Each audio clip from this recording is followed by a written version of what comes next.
Due to some violent content, parental discretion is advised. Every time you see me, you want to mess with me.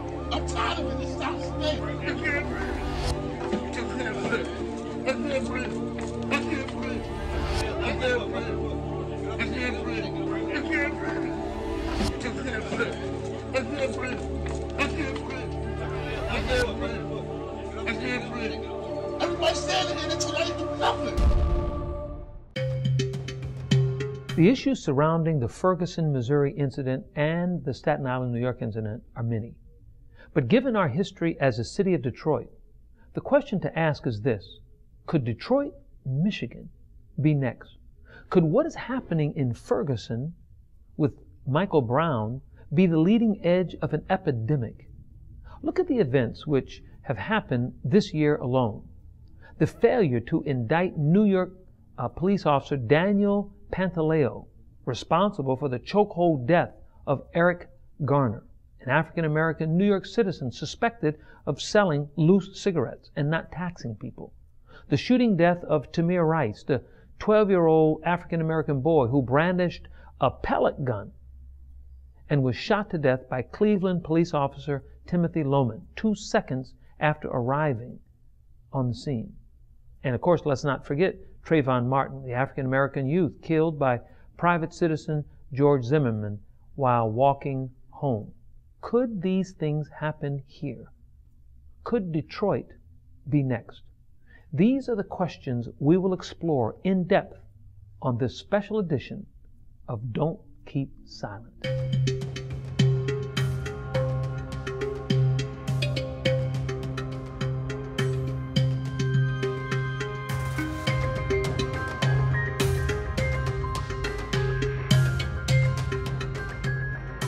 So sitting here with me are three gentlemen that will address this issue from perhaps three different perspectives.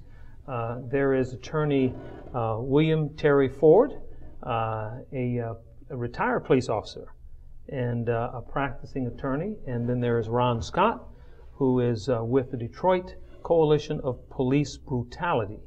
And then there is Deputy Chief Ray Washington of the Wayne County Sheriff Department. Yes. And so let me start with you, if I may, Attorney Ford. The grand jury in Ferguson came back with a no bill phrase. Can you help us to understand what does that mean, no bill?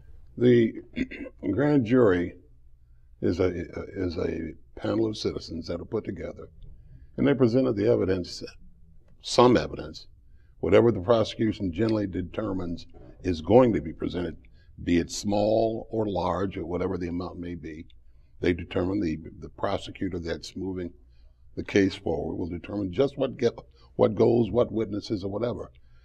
Then depending upon what the grand jury sees as it results in a belief of criminal culpability, then they'll issue what's called a true bill.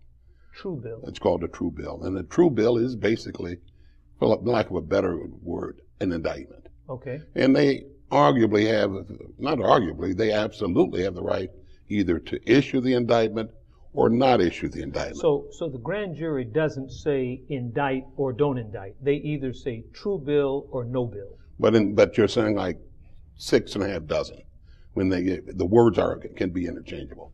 So but the true bill is the document. The actual document is called a true bill. Ron, let me ask you this, because you've been involved and engaged with this whole idea of police brutality for many, many years. Are you concerned that this could happen in Detroit? Well, certainly I'm concerned that it could happen anywhere. I mean, we have instances every day. I got about 5 complaints today. I got one complaint where a guy went into people's houses as part of the... Now, when you say a guy, a police officer? Yes, pardon me. Okay. Let me say, I'm using that very generically. Again, when you know what happened, I use that police officer term very generically because it concerns me. Went into a person's home as part of the Violent Crimes Task Force, looking for a person for a domestic violence warrant. And this was on the east side of Detroit. One of the officers came in, shot 6 times upstairs. The other officer shot 6 times downstairs. Other officers went outside and killed a dog. and the person was taken, was arrested. The domestic violence, or the person alleged to have committed domestic violence. In the process, an 80-plus-year-old woman's head ended up being hit on a marble top of a table. This is one of the cases we're investigating. We get about 4 or 5 a day. Now, the reason why it may not happen in the exact way is a combination of some of the guys you see here and myself, that we interact and so on, and work with the community to the best degree and have some oversight in terms of that. If you did not have men in law enforcement who've been through the same thing and us, you might have that spoiling over. But I'm telling you, under the surface, you have an absentee police department in many places where people live outside of the city. They don't have the general perspective of the people, and they come in and they treat it as a occupation. Now, I mean, an occupation in terms of military standpoint. Deputy Sheriff Washington. Yes. You've been a Detroit police officer. Yes. 25 years. And Wayne County Sheriff. Yes. 5 years. And you serve in the hierarchy pretty high up. Yes. In both capacities. In both capacities. Yes. Both. So your career has been a police officer. My whole adult life. So when you hear all this that's going on, both in Ferguson and even now most recently, in Staten Island. Yes. In New York with Eric Garner. What's your first reaction as a police officer? Well, as a police officer, I think my first reaction to the incidents that have happened in both cities is I think it's a lack of police officers or police departments, especially in Ferguson, not being representative of the community that they're serving. I think that's huge. I put myself in the Ferguson situation as well as the New York situation. I've been that officer who had to address big black young men and had confrontational dialogue. Meaning you physically grabbed them? Meaning I've had dialogue and it could have come to that. But I think because as I'm talking to that person who's being a little disrespectful and confrontational, but because I can relate, because I look at them as somebody that I know in the community, that I'm familiar with in the community, race-wise anyway, at the very least. And because I think there's some dialogue that I can have that I'm used to having, I think I can talk. I've been able to talk some of that down. Have I had to get physical with some people? Absolutely. With some young men that were disrespectful, but for the most part, I think when you have a police department that somewhat looks like the community that they're serving, I think you can reduce some of that. So I think some of that confrontation. So I think about that as a police officer first. But wait a minute. So did I understand you say yes? You've had to take some people physically down. Absolutely. To the ground. Absolutely. Have you ever put them in a chokehold? Never. That whole chokehold thing is very controversial because I just found out that police department in Staten Island that they're taught not to do that, try to avoid a neck situation. For 20 years. Yeah. But it's not. It's not in New York. Arguably, it's not illegal. It's not illegal in New York. But they're encouraged not to do it. Absolutely. So again, when you're talking about putting someone in a chokehold or even have to take someone down, and even now as I watched the video of that and the young man saying, I can't breathe, I think me as a police officer, if I'm hearing that, because there's a force continuum that has to happen as well. And I don't think they went through the proper steps with that even. But as I'm hearing that, I can't breathe. As a human being and as a police officer, I think I have an obligation to try to let up so that person can breathe. Right. Someone said, well, how could he not breathe? How could he say he can't breathe if he's talking? Well, I can hold my breath right now and say I can't breathe. Yes. You follow what I'm saying? Yeah. So I think if I'm not in a fight for my life, and I don't think that situation was a fight for their life, for the officers. I think with someone saying they can't breathe because of something that I'm doing to try to restrain them, I have an obligation to try to let up on that. I just want to jump in here is that officers are not in many cases trained to even know what the physical or emotional and psychological context is of the person that they're dealing with. So in many cases you have like a case here in Westland where you had a kid who was mentally disabled and they ended up getting killed because of the lack of knowledge about those things. It's not only chokeholds, it's also in some departments you can't put your knee in a person's back, which then compresses the diaphragm. That happened to me, interestingly enough, and I hadn't mentioned this a lot. It's not the reason I'm involved in this, but it happened to me in Greektown some time ago. Long before my man here was in charge. They put a knee in my back, and subsequently myself and Dalton Roberson's son ended up litigating and stopped what amounted to profiling of black young men in Greektown in downtown Detroit. Attorney Ford, have you ever represented a police officer in any form of police brutality case? In defending one? Yes. I have, and it has to be clear that urban policing is not an easy job.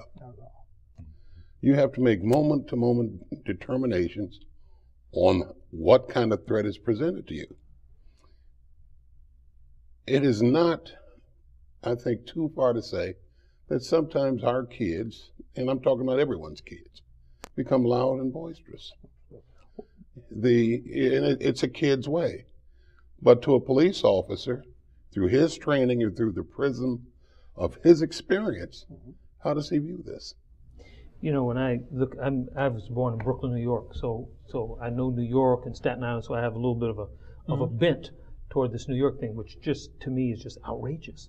But what I didn't understand, and what I didn't understand about the Ferguson case, is if a police officer says to me or to my sons, get up on the sidewalk, turn around, I would tell my kids in a New York second, do what they say. Absolutely. That makes sense. Do not resist these men. Absolutely. Or women. Absolutely. And those are the things that we're saying. But that's one, you know, there's a few consistencies in both those cases and some others. I mean, you know, it's white cops, you know, African American unarmed men. Yes. Okay, death. Yes. But one of the other things is consistent is both of them didn't do what the police said do. That is true. But it's cumulative, and the most complaints in the Detroit Police Commission come from demeanor complaints. It's how you say what you say. It's not a question of saying, get on the...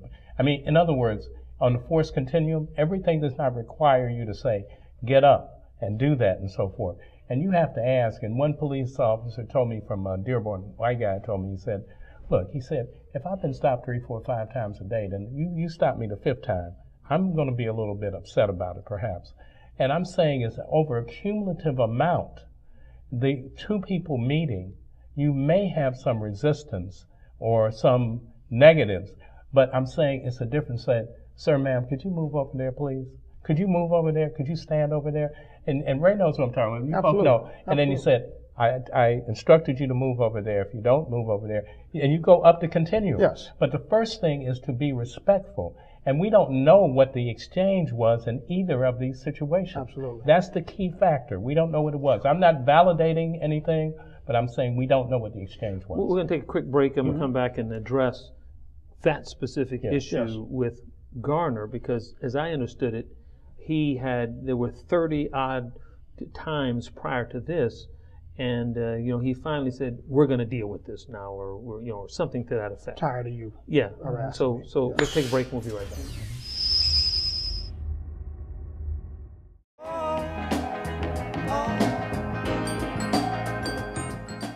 Today's news. Detroit is having a huge comeback. Ugh, did you see that? Breaking news. If you have roaches, call State Fair Exterminator. They eliminate roaches at reasonable rates. Same-day service with odor-free material. Call 313-457-3184. And this just in. Got bed bugs? Contact State Fair Exterminator today and turn your bed bugs into dead bugs. This is brought to you by State Fair Exterminators. Yes, you're hired. You can start tomorrow. Hi, are you unemployed? Then you'll want to pay attention because we're hiring people just like you. Right now, we're hiring for good paying jobs in one of the fastest growing industries. Call now to learn how you can earn a great salary in a rewarding field. There's no training, no background checks, and no experience necessary. Grab your phone, call now. Let's get started. Are you suffering from a personal injury? Do you have a pending lawsuit? Do you need money now? Are you tired of calling your attorney asking about your settlement date? If your answer is yes to any of these questions, you need to call Cousins Legal Funding for a pre-settlement cash advance at 1-888-292-0003. You can have cash in your hands within 72 hours. Don't settle for less. Get the cash you need now. Hello, my name is Andre Bartel.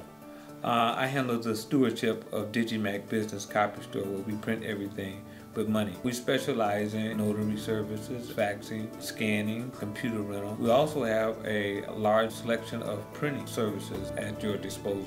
We do anything that will help your business go to the next level and put you in a very creative position from a visual standpoint here at Digimac. We bring technology to the neighborhood.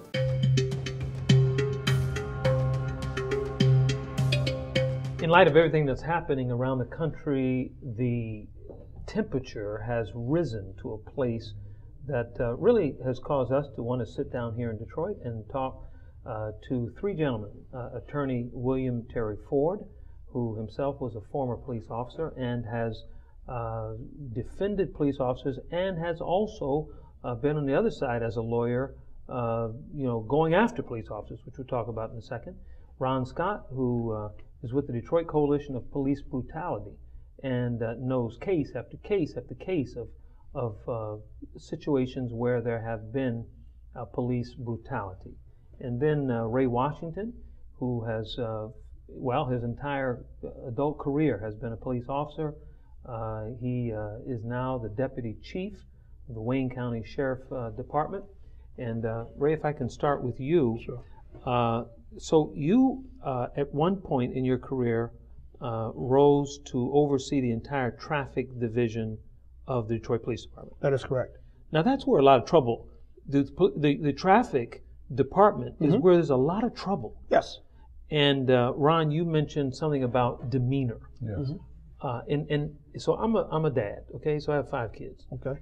And, there are times when now they're all adults, but yes. While I was raising my kids, there are times when I didn't say nicely, go do this or be quiet. Yes. Okay? Depending on how I was feeling at Yes. that time, Yes. okay? Yes. I may have said, go sit down. Yes. Okay? And sometimes I was wrong. But guess what? I expected them to do what I said. Absolutely. Okay? Absolutely. Now that principle, in my mind, works across the board when there's authority. So if a police officer pulls me over for a traffic incident, yes, and he raises his voice at me, yes, and talks to me disrespectful, yes, I still don't have the right to not give him what he's requesting. Absolutely. Right? Right. There's an obligation, I feel, for citizens to comply. Even if he disrespects me. Even if you're being because there's avenues. What if he calls me the N-word? Well, there's avenues. Do I have the right? You have a right at that moment. You have a right you're supposed to surrender whatever the officer is asking you for at that time, however he's asking you. Because there's avenues. There's avenues after the traffic stop is over that you can go into police stations and make reports. You can do whatever you need to do afterwards. But what's going to happen is if you're non-compliant yes. to the officer's request or orders or whatever, however he's saying it to you, yes. it's going to escalate. And as I say all the time, you're not going to win that fight on the street. You're not going to win it on the street with the officer. He's going to win it on the street, and then it's going to possibly rise to something that could lead to something that didn't have to happen. Now, I'm curious, Ron, as to how you would react to a statement that Ray just made, that you're not going to win on the street, because that's the outrage around the country right now, and there are people who would disagree with that statement and say, well, we should be able to win on the street. We can't just surrender to the idea that we can't win on the street. You're shaking your head, Terry. That's because the law in Michigan is contrary to that. If a police officer orders you to do something, if it's not immoral right. or dangerous or patently illegal, right. you have obligation to comply, or you're in violation of Michigan law. You can do that, and the thing that has happened is that technology has brought us to another level. You also have the right to record what they say. You have a right to use that. That can be discovered in terms of on an evidentiary basis in the future in relationship to matters. You also have the ability, which I've done, is that officers are trained in what they call verbal judo. We have a reverse verbal judo for citizens. Ask an officer, why are you stopping me? stopping me under the Fourth Amendment. Could you explain that further to me, sir, ma'am? And so forth. You can ask them that. But they don't have to answer. They don't have to answer. They can come back and say... No, they can't. No, they don't have to answer. But you have the right to ask. And this balances, at least in the mind of the citizen, a little bit. Because let's take the difference. A lot of this is related to class and race.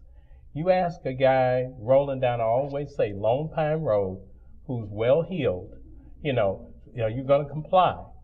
Many cases, officers are not going to be as belligerent with them because there might be some consequence in terms of that community. Lone Pine, for people don't know, is Bloomfield Hills. Bloomfield Hills. All I'm right. talking about where the average income is That's far right. below That's right. my range. Far above. But at any rate, in that context, it's a class and caste, class and race. So within that context, I just say, to people, ask so you know. Ask the officer, why are they stopping you? What's the circumstances? Then you don't want to go too far with that. Now, if they don't want to answer, they don't have to answer. They can say, give me surrender, as the attorney said, as Bill said. You surrender that and just go ahead and respond after the fact. I'm not going to encourage people to get engaged in a Hulk Hogan style match out on the street. Right. Because the only thing you can do is ultimately lose. Right. You have to decide. That's what we're seeing, though. Well, Yeah, right. not only that, I mean, I don't think I'd be inclined to argue with a lion if I had my hand in his mouth. Right. That one ticket may suddenly become Right. three. Right. That's true. And actually, you can ask him, Right. but many officers do consider that, unfortunately, as a challenge to their authority. Yes. If they don't answer, then I say you drop it. That's right. And then just You don't accept go that whatever far. he's You going don't to go do. that far. And you should know, in the Detroit Police Department, which I was raised in, there was a procedure that we would have to, as a traffic officer, you want to approach the car and you want to tell them immediately why you're stopping Yes. them. We're taking all of the guesswork out of it. Yeah. I'm telling you why I stopped you before I'm even asking for your identification. You follow me? Mm-hmm. So there's some things we can do as police officers to keep all of that confrontation down, and it's what we should be doing. Let's talk about the whole idea of body cams right now, because in the case of Eric Garner, it was recorded. Yes. Still We heard do this, and we heard sound, we saw video, Absolutely. and so with the body cams, that didn't help that situation. We just sent out At least not yet, pardon me, because the Justice Department, it may help we just with sent the out Justice Department looking into that. Yes. We just sent out a news release today. The thing that concerns me about Americans is that we want this quick fix kind of thing. We think that technology can resolve everything. And you know this, Bill, in terms of court. You might have different angles and other kinds of things that come up. Right. So that doesn't necessarily mean that. Right. That's why I point to the citizens oversight, which you were involved in and so forth, Yes. the Detroit Police Commission and so forth, that citizens oversight of the military, of policing, is a key factor in relationship to this. The Justice Department, they can go USC 1983 civil rights violation and so forth. We have cases here in Detroit where the Justice Department has not prevailed in terms of those cases. I think it softens the blow, it de-escalates the problem. But body cams in and of itself I'm not going to deal with it. You need an engaged citizenry to have oversight to make sure that when these cases come up, that citizenry in that community has some interaction with, if not control over certain law enforcement activities. What are your requirements in the Wayne County Sheriff's Department for cameras? Well, Where are the cameras? Are they in the cars, on their bodies? We have cameras in our jail systems. We have some cameras in cars. We don't have body cams yet. Not all cars have a camera? Not all though. Not all cameras. But you should know that we in the Wayne County Sheriff's Office, uniquely in Wayne County, all 43 cities in Wayne County have police departments. So we aren't doing a lot of first responder policing in Wayne County as a sheriff's office. So a lot of our situations are in courts and in jails where we have cameras and where we're monitoring what's going on between officers and citizens. As I'm listening to the three of you, I don't hear a lot of disagreement for some strange reason. Well, Attorney Ford, you're a lawyer who lawyers automatically disagree with just about everybody, depending on what Depends on the issue. But if I'm asked to talk about the officer, and this guy on the street, his training is going to pretty much, and his disposition is going to determine what kind of officer you get out there. Did you, at the time you recruited him, did you check to see his psychological background? If you hire in a bad apple, you're going to have a bad apple. He's not apt to change. And when people look around and they wonder what's happening in their community and why, well, what did you recruit in? What have you trained out or into that individual in order to make them responsive? And understand, the toughest battleground to work in is urban America. Absolutely. That's a tough battleground because you have people out there who are on a mission to commit a crime. Right. That's their job. That's what they do every day. That's their job. That's what they do every day. Really? I was asked by a mayor a couple of years ago about whether there should be it was called it's halfway house for a better word. They call it a reintegration center put in his community. And and clearly it would have created some jobs in that community. But there are also 200 old people who walk from senior citizens residence to the banks. Right. When you reintegrate these people, these criminals back in the community, you just put these people at risk. Because you have an army of people coming out of a jail system back into this community, and they're going to do the crime where they can likely get away. We don't have a major disagreement, but we do have a process of circumstance here.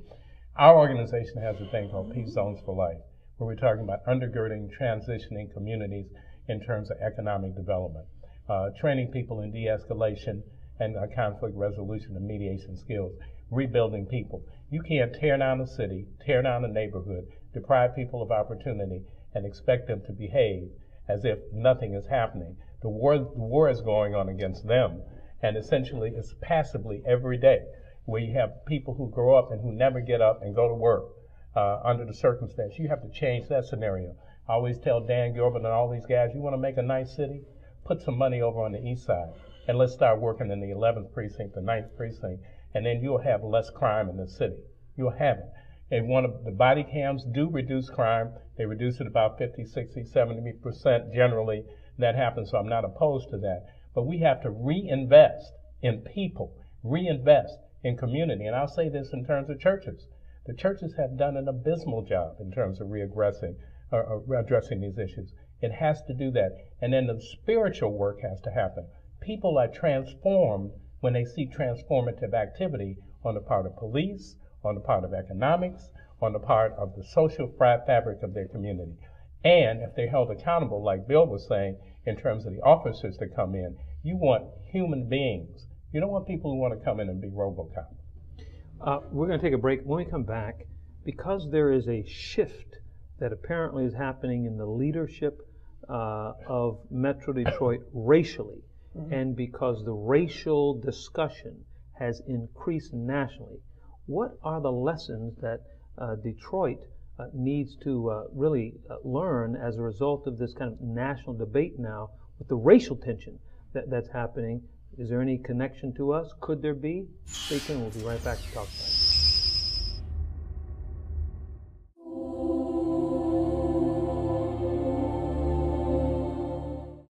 Yes, you're hired. You can start tomorrow. Hi, are you unemployed? Then you'll want to pay attention because we're hiring people just like you. Right now, we're hiring for good paying jobs in one of the fastest growing industries. Call now to learn how you can earn a great salary in a rewarding field. There's no training, no background checks, and no experience necessary. Grab your phone, call now. Let's get started. These 4 local church leaders have been given a gift. He received a liver in 2012, a kidney in 2010, 2 lungs in 1997, a kidney in 2013. They are organ transplant recipients. The quality of life that I had before the transplant, it was so diminished. I didn't know where I was going to live. If I wanted to live at a high quality of life, my best case scenario was getting a transplant.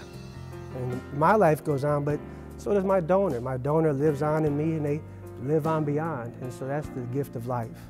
I feel that I'm on a mission now that I'm the recipient to encourage and inspire everyone I meet to become a donor and give the gift of life. Be an angel for life. To sign up or hear the extended discussion, go to giftoflifemichigan.org. Are you suffering from a personal injury? Do you have a pending lawsuit? Do you need money now? Are you tired of calling your attorney asking about your settlement date? If your answer is yes to any of these questions, you need to call Cousins Legal Funding for a pre-settlement cash advance at 1-888-292-0003. You can have cash in your hands within 72 hours. Don't settle for less. Get the cash you need now. I would just like to say that the people of Ferguson, I believe, don't need tear gas thrown at them. I believe they need jobs. Recently, our producer Trish Wilson sat down with Gerald Posner of the law firm Posner, Posner, and Posner as he shared his thoughts on police brutality. When did you start to notice in your firm an increase in police brutality cases? I think that the police brutality cases have been fairly steady, actually.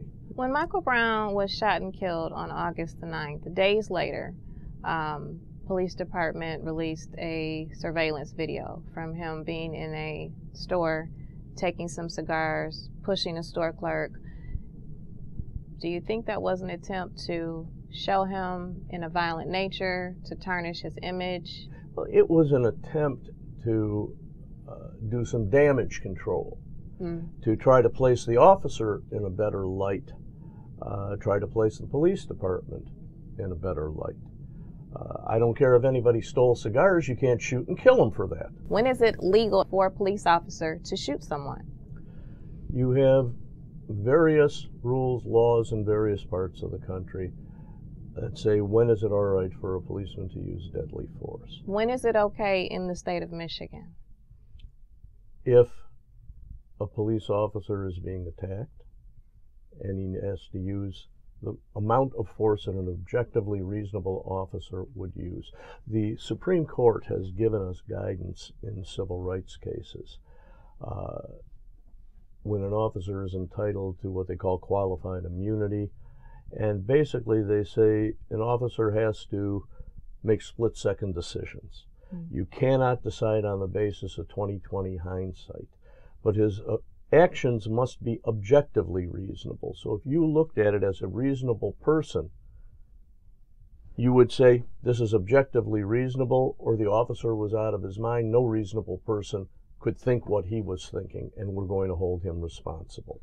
When we consider Mike Brown, Trayvon Martin, Ezell Ford, Oscar Grant, I could go on, the commonality has been with these cases that on the law enforcement side, there is a white cop. On the suspect side, there is a black man. Do you think that this is truly a race issue, or could this be just a huge disconnect between law enforcement and the relationship with the community? Well, I think when you're talking Trayvon Martin, I think that's a different situation with George Zimmer down there. With him, I think there was a racial component to what he saw, and he was not law enforcement. He was a vigilante. I think one of the things that you see is this usually happens in an urban area. The urban areas tend to be poorer areas. They tend to be concentrated with minorities. There probably is somewhat of a racial component, and that there may be more fear on behalf of the officer. Why do you think that there is so much distrust with